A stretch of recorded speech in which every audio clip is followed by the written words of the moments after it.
নমস্কার বন্ধুরা, Piyali lifestyle with village থেকে সকলকে স্বাগত জানাই। প্রতিদিন আমাদের রুটি খেতে ভালো লাগে না, তাই আজকে আমি তোমাদের সাথে আটা দিয়ে দুর্দান্ত একটা রেসিপি শেয়ার করব। ভিডিওটা স্কিপ করবে না, প্রথম থেকে শেষ পর্যন্ত দেখতে থাকো। তাহলে আমি কিভাবে করলাম চলো দেখে নেওয়া যাক। এরকম একটা বাটি নিয়েছি, এই বাটির মধ্যে কিন্তু আমি সব কিছু আজকে করবো। বাটির মাপে আমি আটাটা নিয়ে নেবো। এখানে আমি এক বাটি আটা নিয়েছি, তোমরা আটার পরিবর্তে ময়দাও কিন্তু নিতে পারো, কিন্তু আমার মনে হয় আটাটা কিন্তু স্বাস্থ্যের পক্ষে ভালো। এখানে আমি একটা গাজর কুচি নিয়ে নিলাম, একটা মাঝারি সাইজের টমেটো কুচি নিয়েছি, দুটো কাঁচা পাকা লঙ্কা নিয়েছি, তোমরা ঝাল যেরকম খাবে সেই হিসাবেই লঙ্কাটা নিয়ে নেবে। নিয়েছি ধনেপাতা কুচি। এখন তো শীতের দিন, খুব সহজে কিন্তু ধনেপাতাটা পাওয়া যায়। যারা ধনেপাতা পছন্দ করে না তারা কিন্তু স্কিপও করতে পারো। দিয়ে দিলাম স্বাদ অনুযায়ী লবণ আর 1 চামচ সাদা তেল। এখানে সাদা তেলের পরিবর্তে তোমরা কিন্তু বাটারও দিতে পারো। এবার সব সবজিগুলো আটার সাথে আগে ভালো করে আমি মিশিয়ে নেব। এখানে যে সবজিগুলো সহজেই সেদ্ধ হয়ে যায় সেই সবজিগুলোই কিন্তু দিয়েছি। আমি যা দিয়েছি তোমরা যে তাই নেবে তা কিন্তু না, তোমাদের ইচ্ছে করলে এই জায়গার মধ্যে একটুখানি বাঁধাকপিও দিয়ে দিতে পারো। বাঁধাকপিটা কিন্তু খুব সহজেই সেদ্ধ হয়ে যায়। সবজিগুলো আটার সাথে ভালো করে মিশিয়ে নিয়েছি। এবার এর মধ্যে আমি জল দিয়ে দিলাম। একসাথে কিন্তু বেশি জল দেবো না, অল্প অল্প জল দিয়ে আমি মেশাবো। আর একসাথে জল দিলে বেশি, তাহলে ব্যাটারটা কিন্তু পাতলা হয়ে যেতে পারে। আমি আবার একটু জল দিয়ে দিলাম। আর জলটা আমি ঘরে থাকা জল দিয়েছি, এখানে কিন্তু কোনো গরম জল বা খুব বেশি ঠান্ডা জল ব্যবহার করা যাবে না।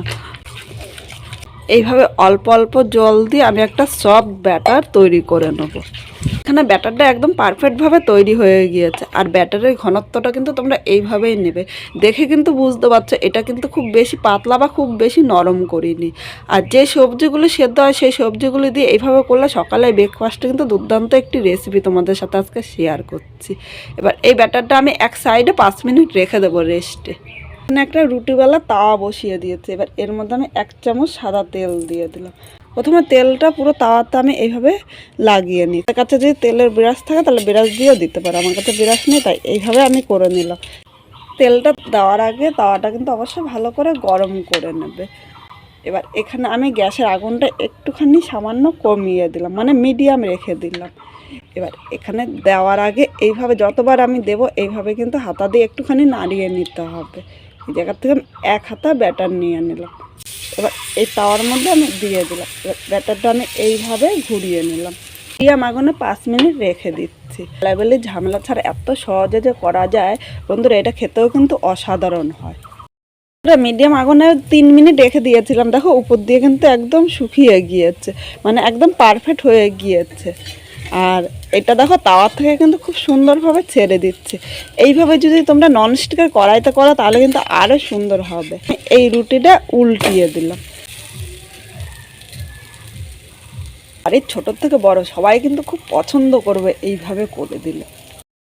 বন্ধুরা এখানে রুটিটা করে নিয়ে যাচ্ছে, আর রুটিটা কিন্তু নরম হয়েছে, একদম তুলতুলে, তোমরা দেখে কিন্তু বুঝতে পারছো। এইভাবে করে তোমরা শুধুও খেতে পারো বা এর সাথে একটুখানি টমেটো সস নিয়েও খেতে পারো। এখানে আমি সামান্য একটু টমেটো সস নিয়ে নিলাম। এখানে এইভাবে টমেটো সস করে দিলে বাচ্চারা কিন্তু খুব পছন্দ করে খেয়ে নেবে, আর ওদের সাথে সবজিটাও কিন্তু খাওয়াবে। ওরা সবজি খেতে চায় না, আর এইভাবে করে দেবে তোমরা। আর এই ব্রেকফাস্ট রেসিপিটা তোমাদের কীরকম লাগলো অবশ্য কমেন্ট করে জানিও।